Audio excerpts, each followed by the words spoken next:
臣妾有失，甘愿受罚，还愿太后顾及凤体，多尽一些吧。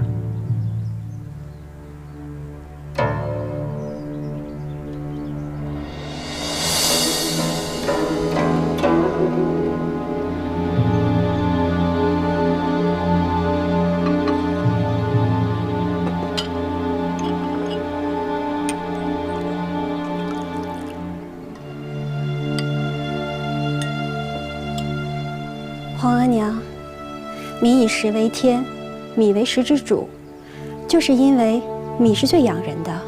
先帝在世时最爱喝米粥，你也尝一尝吧。罢了。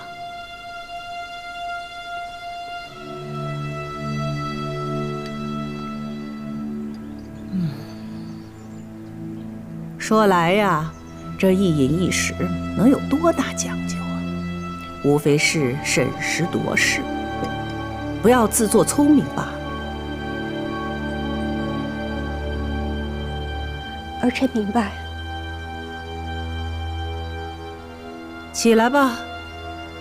臣妾谢太后。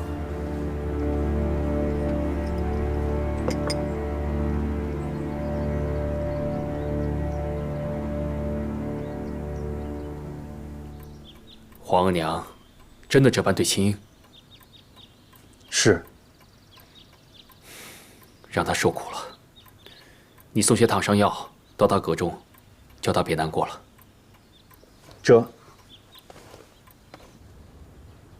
都烫红了，太后的心也太狠了，只是1碗汤而已。你今儿是怎么伺候煮的？是我伺候太后不小心弄伤了自己，不能怪索性。那也是索性没护好主。你去外头思过去。是。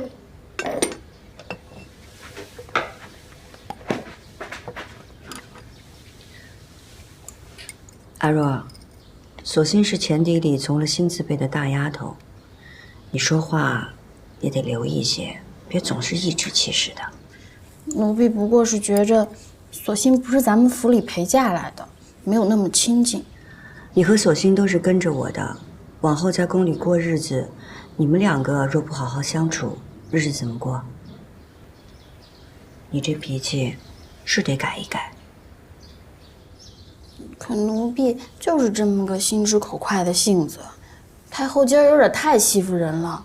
不过皇上心里是疼您的，这不急急就让李公公送了烫伤药来。奴婢看呀，等回头进了宫，或是老主子出来了，皇上怎么也得给您封个贵妃、皇贵妃的，到时候太后就不敢这么欺负您了。刚跟你说了，说话要留一些，倒是越说越没分寸了。太后也是你可以胡乱妄议的嘛，若是让旁人听见了，你有10条命都填不完。奴婢也是心疼主嘛。是，奴婢知道错了，以后不敢了。还疼吗？疼。弘历打算什么时候放我出去，尊我为母后皇太后？您一定要做母后皇太后吗？宫规祖制在此啊，先帝不曾废后，我就是名正言顺的母后皇太后，我该住慈宁宫去。住到慈宁宫之后呢？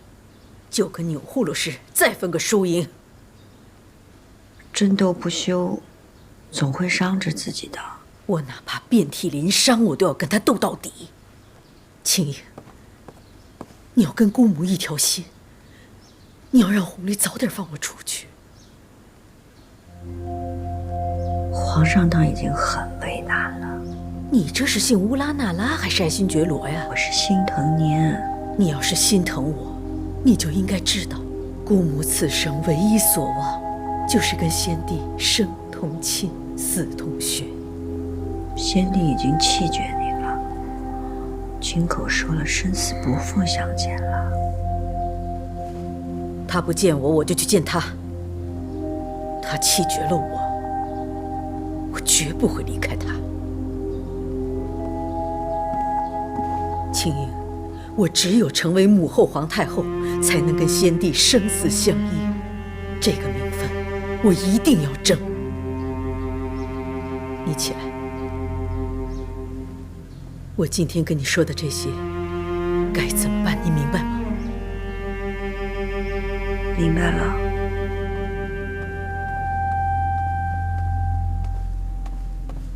皇上，金主儿来了。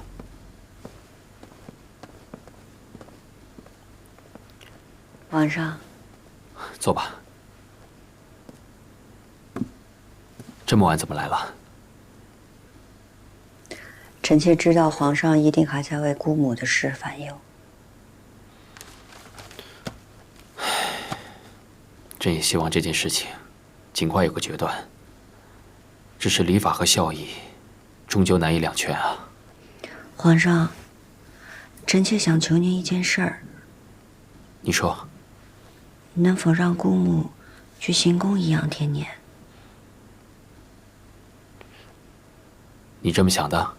如果您以太后的身份在行宫供养姑母，哪怕暂时不要给她名分，您对那些尊嫡的人也可以有所回应。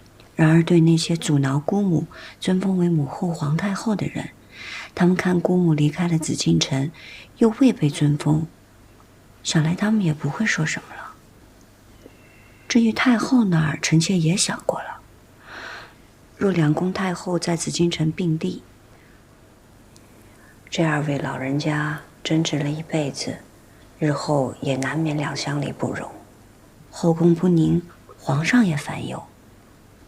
不如让姑母去行宫安养天年，避开太后也是好的。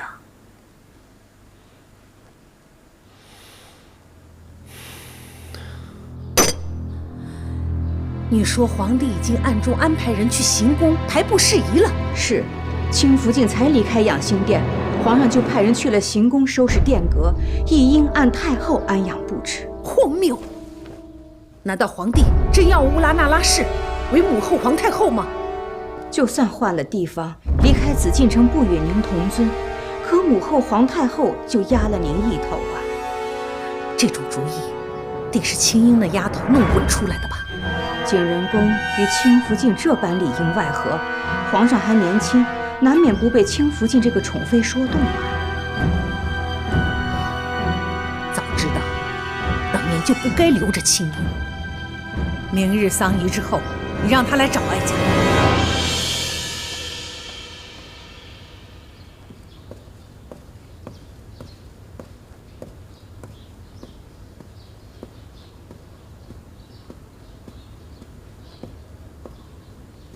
臣妾给太后请安。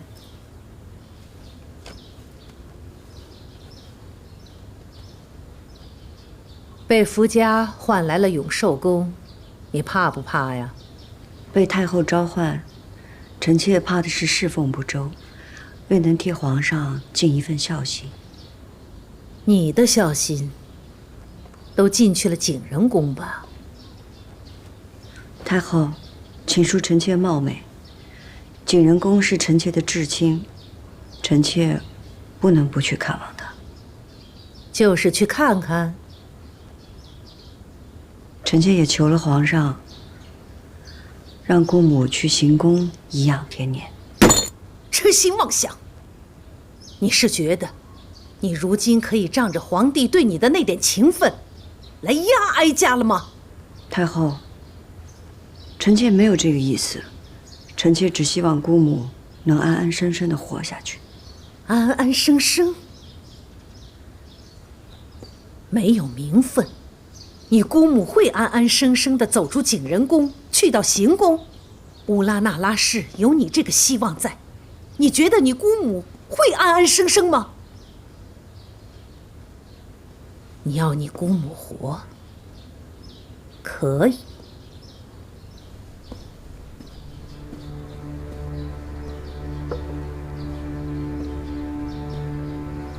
除非他没了你这个倚仗，哀家倒可以给他一条活路。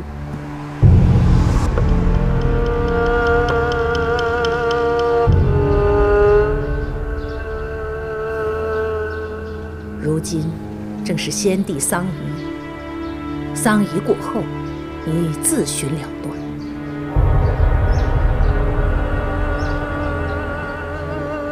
你不求哀家开恩饶恕？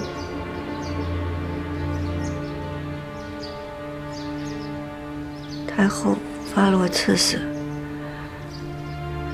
自然主意已定。臣妾知道求也无用。你要不死，也不是没有办法。哀家可以给你一条路选。乌拉那拉氏，有你姑母，便没有你；有你，便没有你姑母。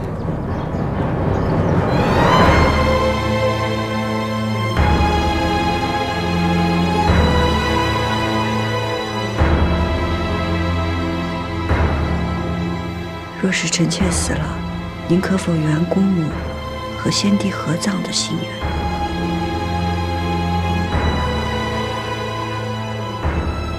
你倒真有孝心。只要他在行宫安分养老，哀家许他和先帝合葬，只是没有名分罢了。多谢太后。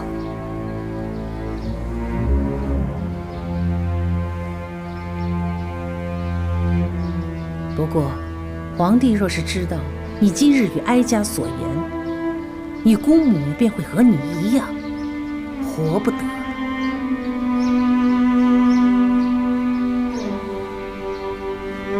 臣妾明白，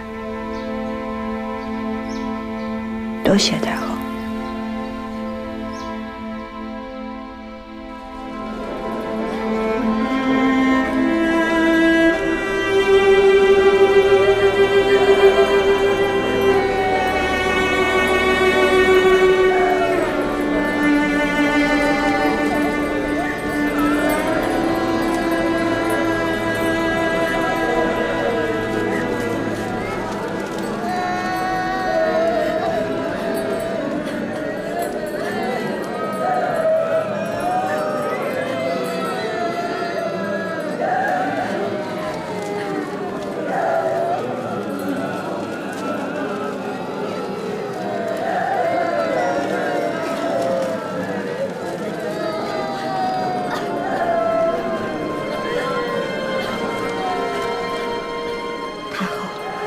庆如大约是去了养心殿了，他该不会说出什么来。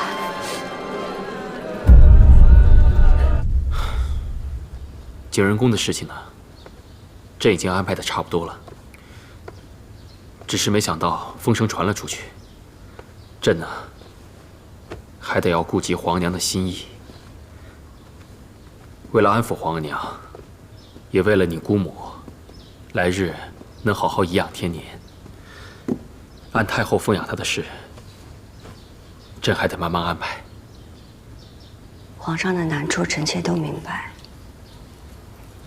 臣妾是替姑母难过。你放心，朕会将景仁宫移至圣经旧宫，好好安养。在这件事情上，他只是缺了一个名分罢了。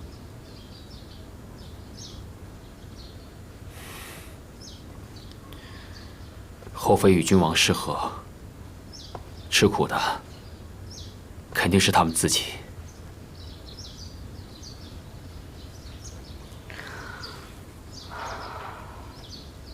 还请皇上顾怜姑母，不要让她在圣经旧宫吃苦。瞧你这话说的，你放心，朕呢，每一次去圣经，都会带你去探望她，平时也会派人多多伺候她。臣妾多谢皇上。你要谢啊，就别嘴上说说。朕惦着你的暗香汤呢，什么时候给朕再做一碗？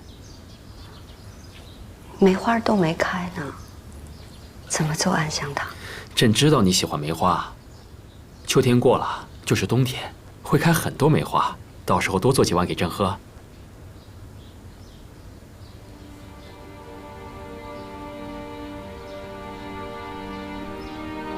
你不答应朕啊？臣妾答应。你怎么了？臣妾只是想起与皇上初见。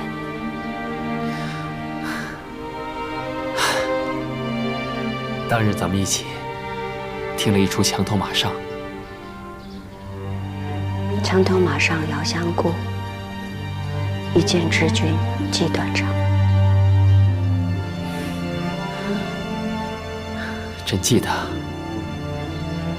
景，你和朕是年少情谊，虽然没有成为嫡父间，但你和朕的情谊是谁也比不了的，知道吗？臣妾明白。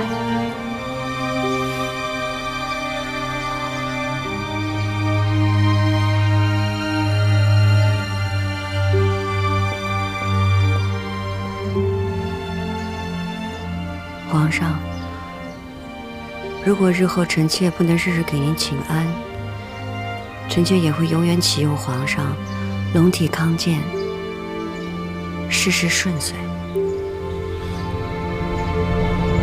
这是干什么？快起来，快起来！来，你今儿个是怎么了？啊？不过朕也明白你姑母之事。一个女人为了名分，一生悲苦。朕明白你，朕和你一样怜悯你姑母。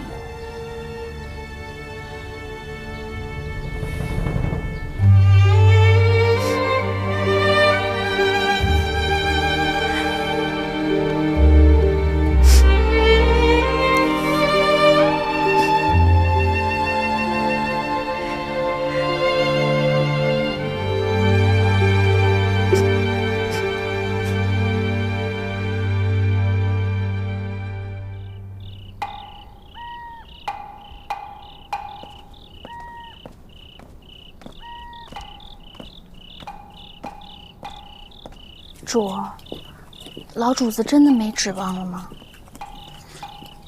那我们会不会受牵连呀？主不该去的，万一这要是被太后娘娘知道了，可就麻烦了。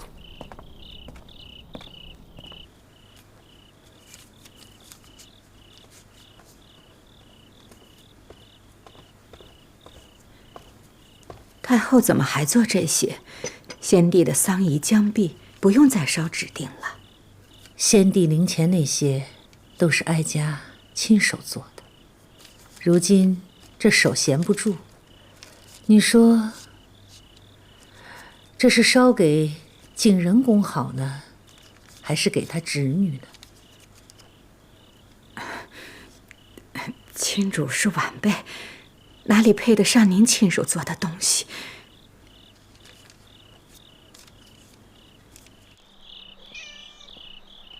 亲主来了。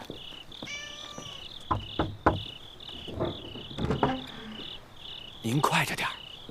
主，你在这候着。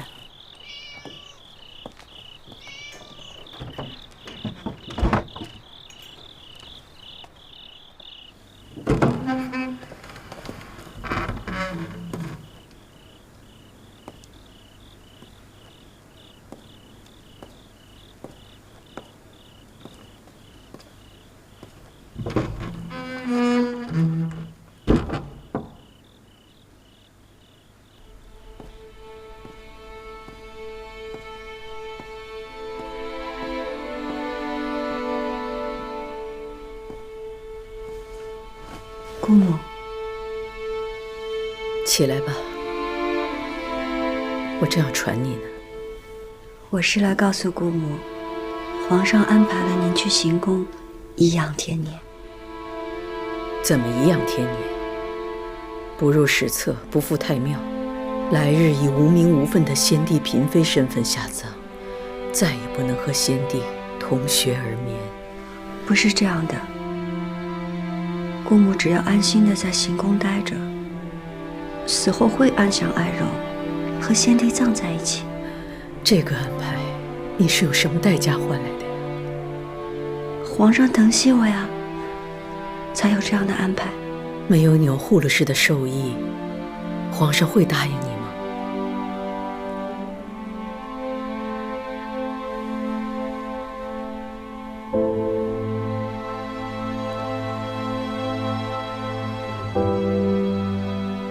他一定也让你选择。我们姑侄俩，谁能活下来？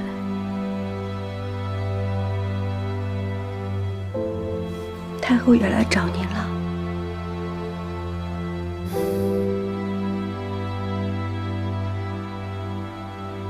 青莹，你过来。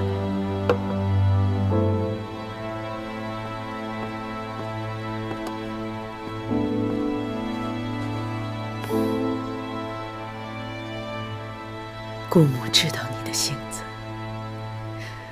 你必然会护着我，你会舍去自己的性命，保住我的名分。可是你葫芦氏从来就是要我死，你死了有什么用？再说你死了，你心爱的弘历会放过我吗？会让我翻身吗？就算他顾及到我是你的姑母，可我是堂堂大清的皇后，我怎么能够在钮祜禄氏的鼻息下没名没分、苟延残喘？姑母必须得死，她才会让你活下去，你才能够延续乌拉那拉氏的荣耀。姑母，你已经有了皇上的眷顾，你是乌拉那拉氏唯一的指望，你要得宠，你要做皇后。可是姑母，我从未妄求皇后之位，我只想跟皇上恩爱长久。你心里有弘历，对吧？难道不想跟他生同寝，死同穴吗？你只有成了他的皇后，才能跟他生死不离呀。可是富察氏是一个好福晋，她将来也会是一个好皇后。庸庸碌碌，没有心气，乌拉那拉氏怎么就出了你这样一个女子？姑母，姑母，你怎么了？福生，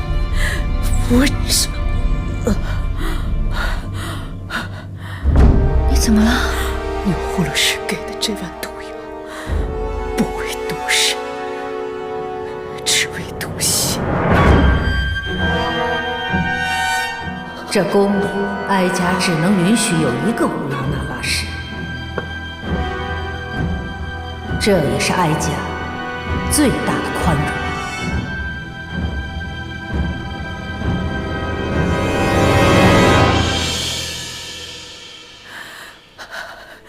青莹啊，你要看着我死，证明我不是卑鄙自裁，而是有愤暴毙，怪不得任何人。可是姑母，你分明是被太后逼死的。眼下你我都已无力反驳，你要活下去，你连恨都不要有。你不仅要让钮祜禄氏不杀你，还要让他成为你的助理。你要当皇后，才是为我报仇，更是对我的报答。你比我幸运，你已经有皇上的宠爱，千万不要像姑母这样成为一个弃妇。青莹，乌拉那拉氏已经有一个弃妇了，再不能出第二个弃妇了。姑母，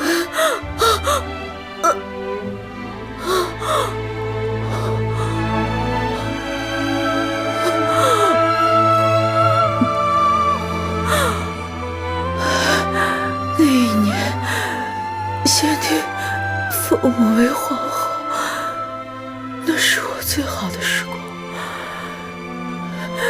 身应殊荣，我爱的人也没有离开我。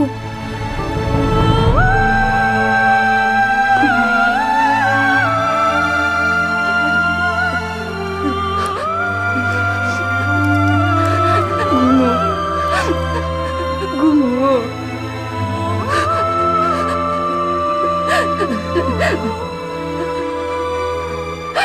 姑母。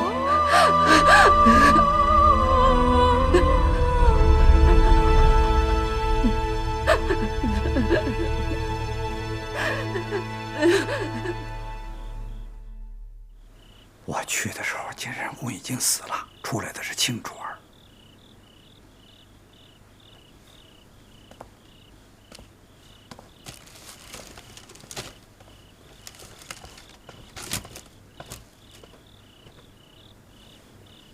太后，出来的是亲主。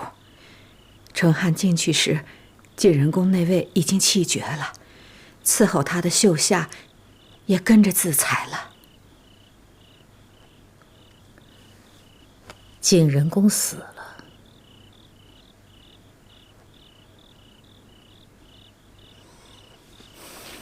那青英，暂时让他活着吧。那景仁宫那位，是不是秘不发丧？哀家明日去见皇帝，与他商议。回皇上的话，待丧仪一毕，太后将迁居慈宁宫，太妃们迁居寿康宫，东西6宫会立刻拾掇出来，供嫔妃们居住。回禀皇上，景仁宫过身了。什么？是亲主儿所言，保的是暴毙。真是暴毙。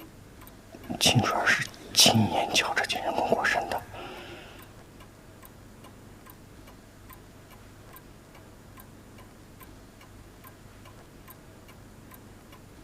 是服毒。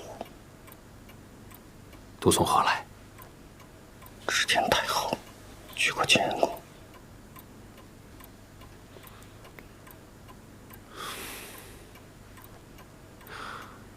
让人去照顾景仁公的身后事。今儿个夜深了，明天一早，请清卓过来。这。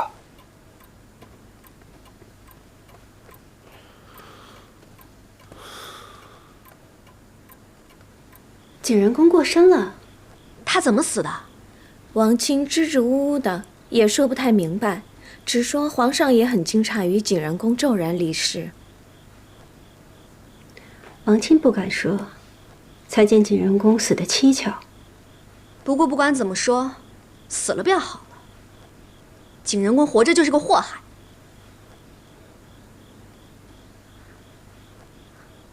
啊，天色也不早了，姐姐这些日子也乏了，妾身就先行告退了。莲心，送侧福晋。是。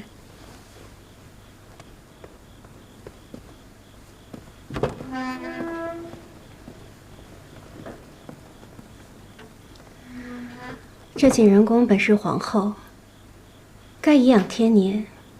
若不是言行得救，失欢于先帝，也不至于落得如此下场。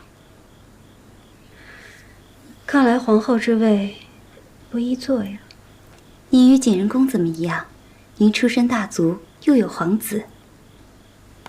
景仁公何尝不是出身大族，又有皇子？只是皇子早夭，宠妃当权，才知太后一味易主，潦倒丧命，身后连史书都不得记载，仿若是一粒不曾存在的尘埃。无论皇上怎么想，只要将来娘娘稳坐皇后之位，咱们的22个平安长大就好。皇上嘛，难免有宠爱之人，只盼他们先别生下皇子才好。若是嫡子长成，宠妃们再生下庶子，也就不怕了。皇上，慈宁宫历来为太后所居，既是太后所居，必得郑重待之。传朕旨意，精修慈宁宫，以供太后颐养天年。既有精修慈宁宫一时就住不得人，那太后可以暂住寿康宫。让太后和太妃们同住，这也太窄巴了点儿。这，皇上小心为太后，奴才立刻举办。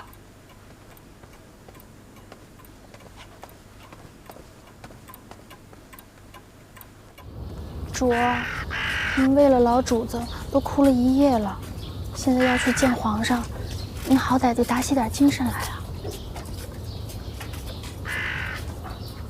景仁公过身了，皇帝知道了吧？是。秦英派人来禀过，说景仁公是忧愤暴毙。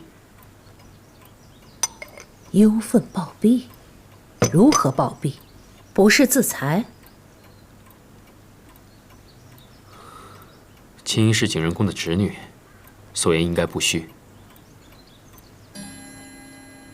那无论如何，景仁公身份尴尬，他的丧仪，皇帝打算如何处置啊？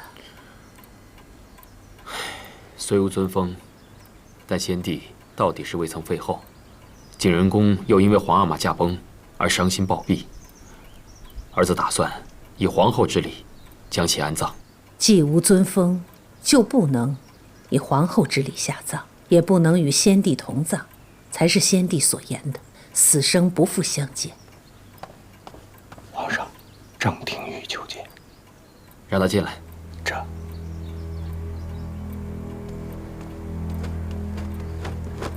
臣张廷玉给皇上太后请安。何事啊？皇上，臣闻听景仁公暴毙崩逝，特来觐见皇上。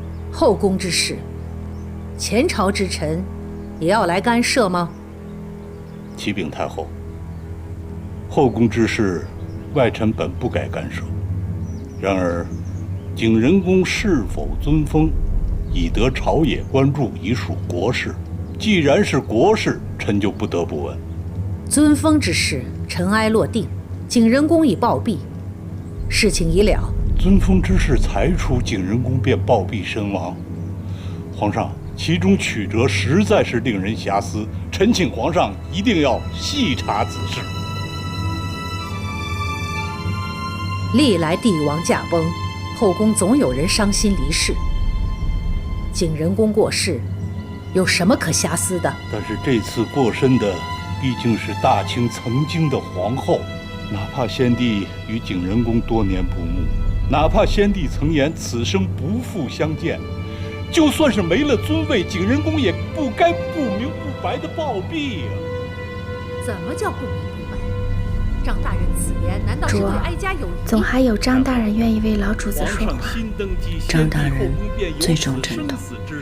王者又是素来与太后不睦之人，彻查此事。臣妾乌拉那拉氏求见皇上。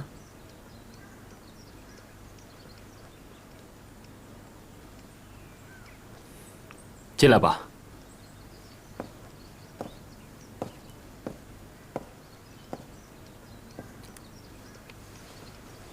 臣妾给太后、皇上请安。起来吧。给娘娘请安。娘娘，臣张廷玉正与皇上谈景仁公暴毙之事，娘娘是景仁公的至亲，务必为他讨个公道。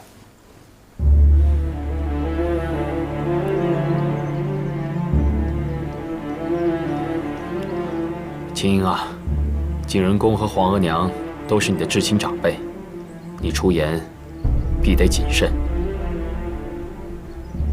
是。张大人，我因姑母去世，悲痛万分。可公道二字，却不知道张大人从何提起。姑母进祖景仁公，悲愤交加，暴病多年。因先帝驾崩，姑母过分忧心，而居然离世。当时我侍奉在榻前，亲眼看着姑母驾鹤西去的。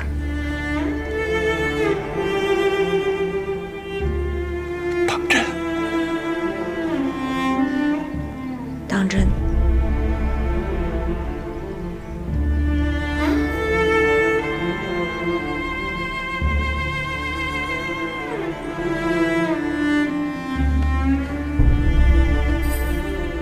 太后、皇上，姑母过身，却是因为太在意和先帝的情分。若有任何流言蜚语，臣妾应该出面平息，好让姑母走得体体面面，安心身后事。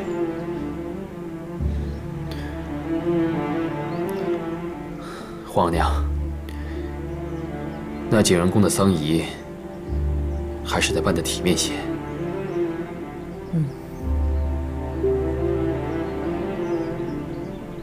那就按非礼吧，也可葬在嫔妃原寝。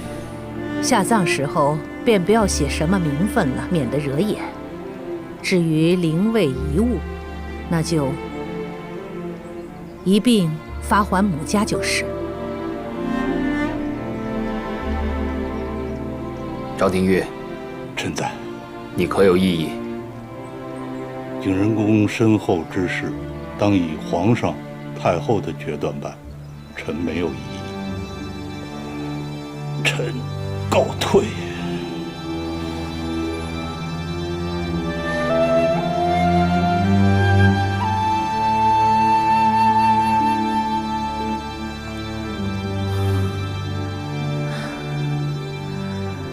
皇帝国事繁忙，哀家回去了。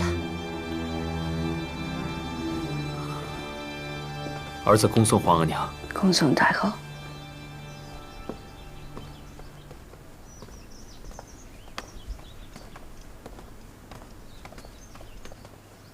王亲，你也下去。这。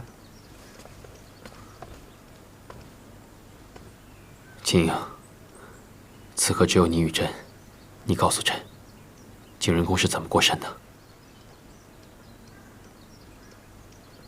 皇上，臣妾方才说的都是真的。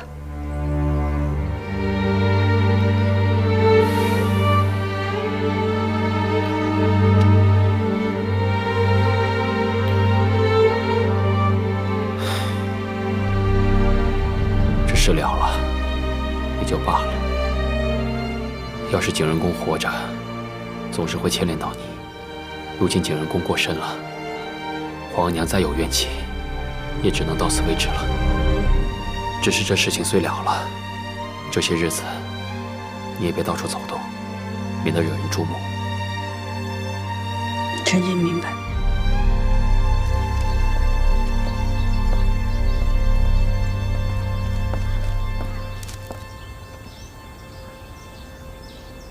太后，您放心，青竹也是个聪明人。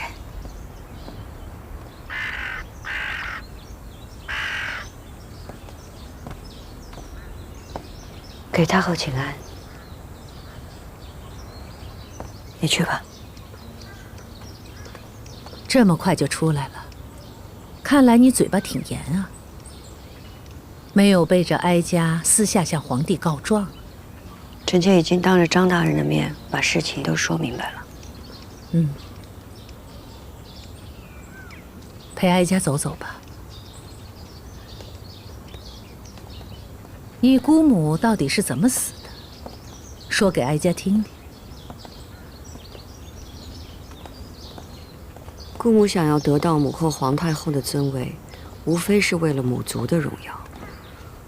姑母最在意的就是和先帝生同亲，死同血。可先帝对姑母说出了此生不复相见，姑母便心如死灰。她得不到先帝的心，赢了太后又如何呢？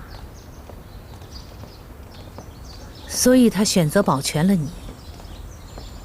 看来，她还是疼你的。姑母是疼臣妾。可是，在这个宫里边，能保臣妾的，只有太后。哦，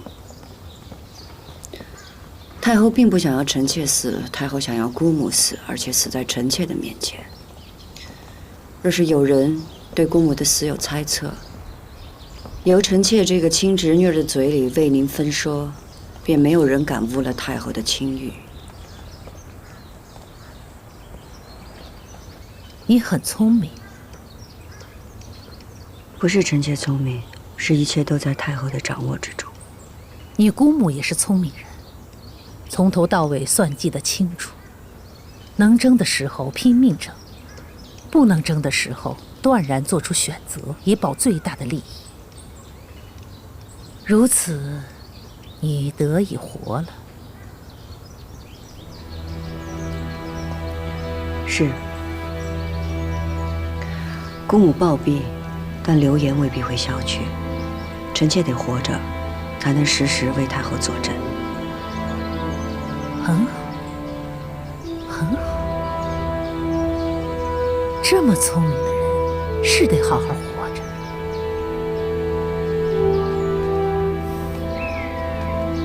谢太后。主儿，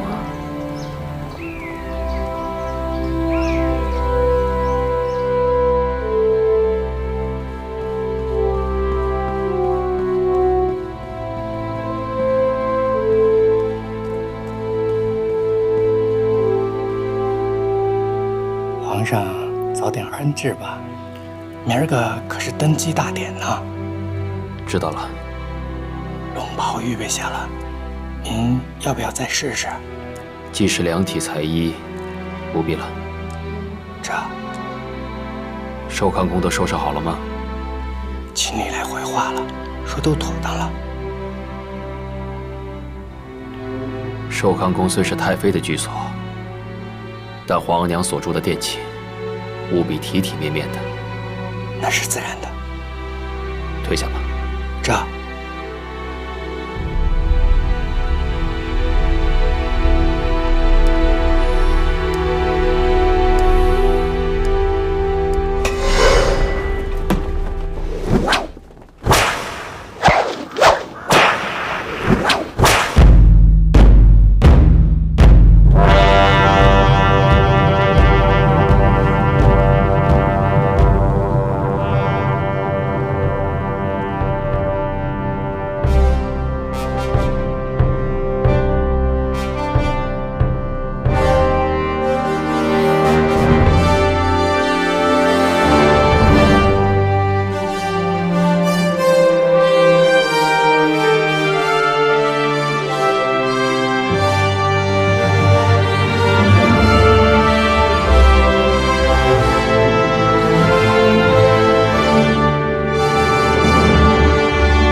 朕今日登基，当行孝仁之道，尊先帝世宗遗命，尊生母钮祜禄氏为圣母皇太后，嫡福晋富察氏为皇后，册立之事，应由礼部正主相代。皇上仁孝厚德，福泽万民，万岁万岁万岁！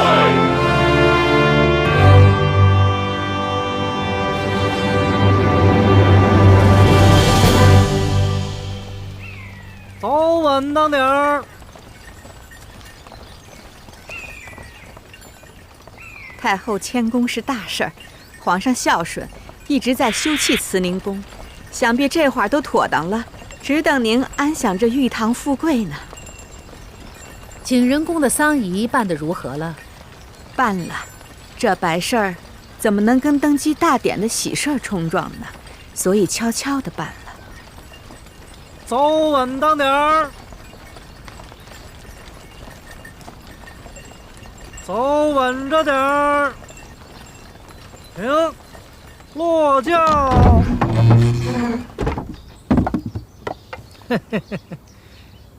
太后，咱们到了。怎么是寿康宫？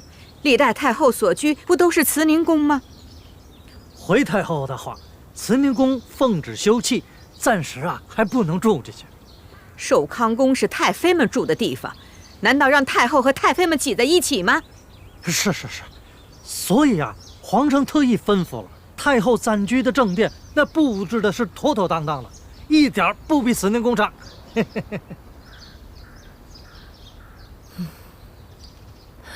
皇帝一片孝心。既然慈宁宫在修葺，那哀家等一等，先进去吧。太后您慢着点。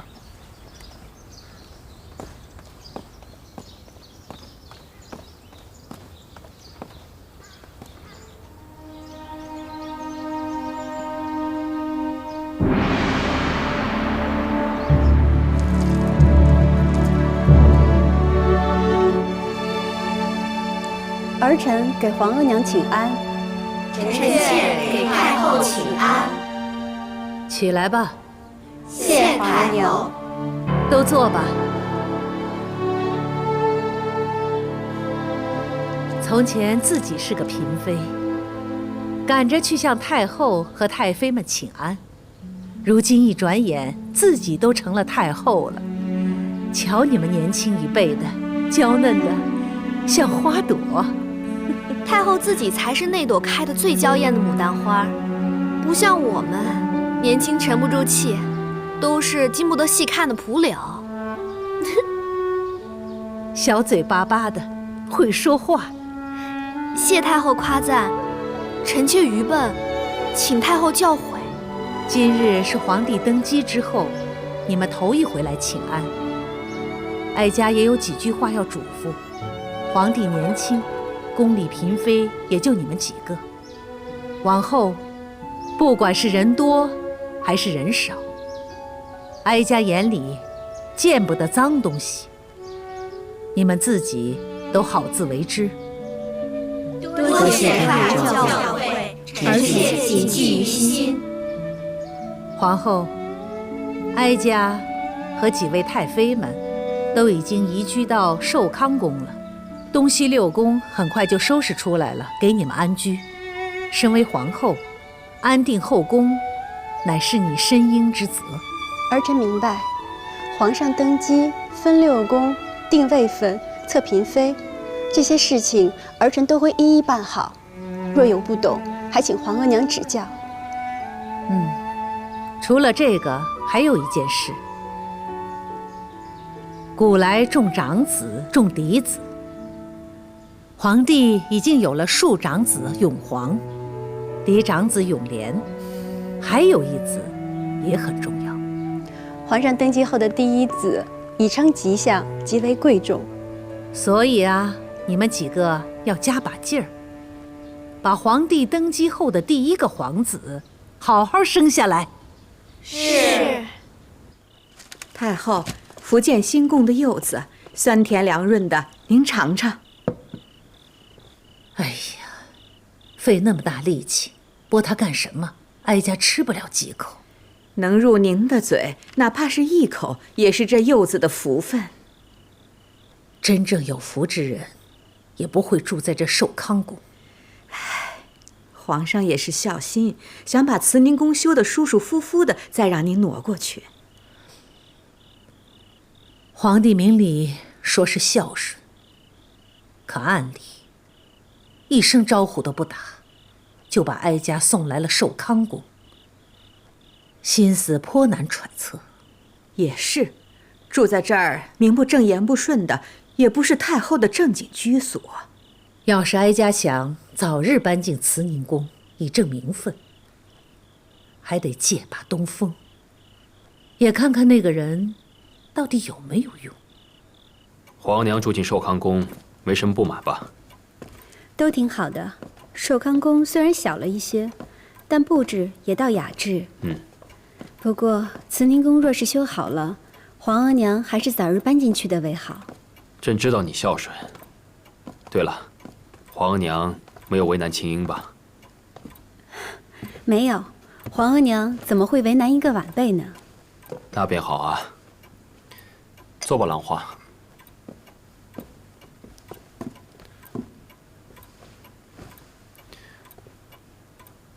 兰花，你可知这养心殿为何以养心为名吗？臣妾不知。皇阿玛在的时候，常常说起孟子的一句话：“养心莫善于寡欲”，所以起名为养心殿。这人的欲望啊，一旦多了，是非也就跟着多。皇上身居高位，天下都是您的，自然寡欲养心。但底下的嫔妃、大臣、奴才们，都靠着皇上呢，什么都仰仗着您，怎么能寡欲？所以啊，朕希望你能够管束后宫，让那些无端升起的是非都能消退。如此一来，朕的后宫才可清清静静。臣妾明白，只是臣妾无能，只怕做不好。怎么会呢？你贤惠大度，只要用心做，怎么会做不好？再说了，若是有什么不懂的地方，也可多多请教皇额娘。皇上对臣妾的期许，臣妾都记在心里，绝不敢忘。好。皇上，你也累了一天了，早些安置吧。皇后也早些歇息。臣妾告退。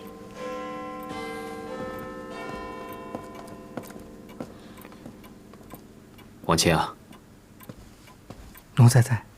青樱还在景仁宫吗？这时辰，许是还在。你跑一趟，替朕传句话。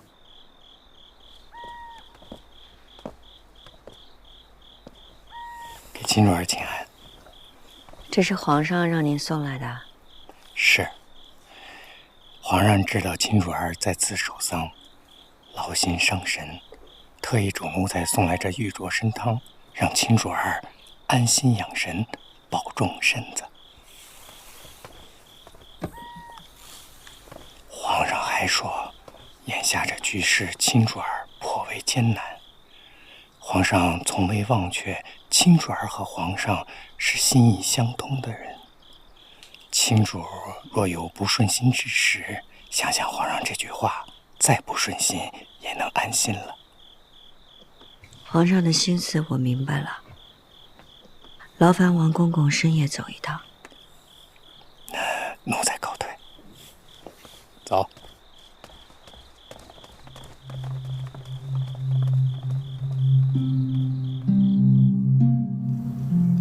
皇额娘，嫔妃位分，您2次都发还回来了，是不是儿臣拟的不妥当？你是怎么拟的，又是怎么改的？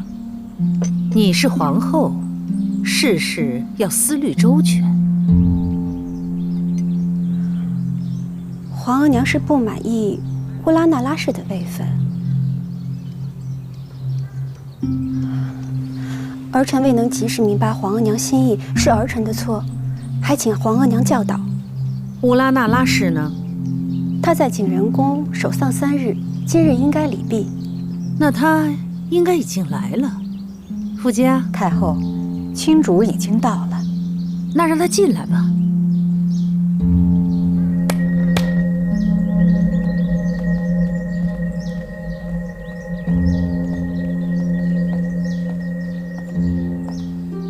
皇后坐吧。是。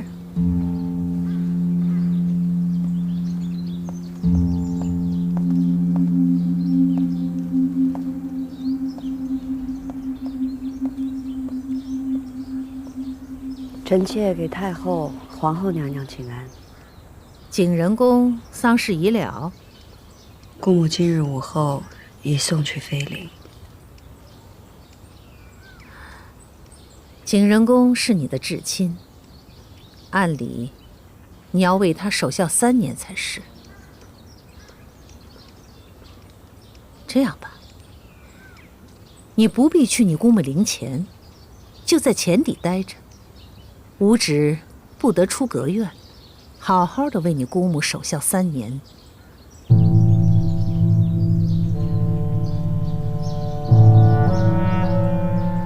可是要守孝3年，就看他有没有这份孝心了。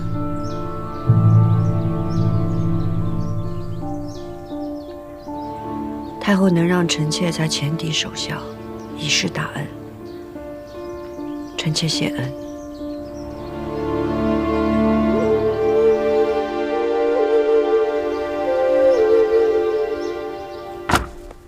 皇娘为什么要删掉乌拉那拉氏的位分？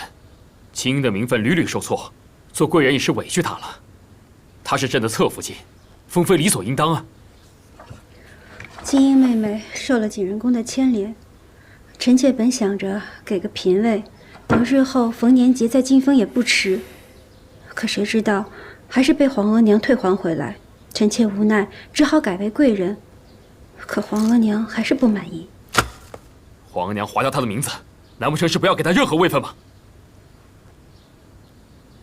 皇上，皇额娘封清英妹妹住在前邸，让她为景仁宫守孝3年，闭门不出。什么？皇额娘久掌后宫之事，当着臣妾的面便发落了清英妹妹，臣妾却不敢驳回。皇额娘独断专权，连朕都不事先告知，你又怎敢驳回？请皇上息怒。皇上，皇额娘以孝亲为由发落了清英妹妹，这也挑不出错来。不如等过些时日，臣妾和皇上一同去求皇额娘开恩。朕知道了。清英妹妹虽被禁足，但其他人等名位已定，只差分居东西6宫了。皇后酌情安排就是。是。哎，小心点啊！往哪边装？装那边吧。轻点放。来，搬过来，搬过来。好好来。哎，这个盒子得放在这儿。轻点啊！小心着点，你们别磕了碰了。知道了，知道了。慢点，慢点啊！哎，这个放歪了。哎，我那个保卫盒子给我放好了啊，千万别摔了。帮我一下啊！来了。哎呀，咱们这一走，崇华宫就要落锁了。抬高点儿。你说这清姐姐还出得去吗？放上去，放上去。太后说让她守孝3年，怕是一辈子都不会放她出来了。谁知道呢？拿过来，拿过来。哎，小心着点儿，别弄脏了。那边轻点儿，那可是皇上赏的。都收拾妥当了。来来来，主儿，你听见了吗？他们咒咱们在这一辈子出不去呢。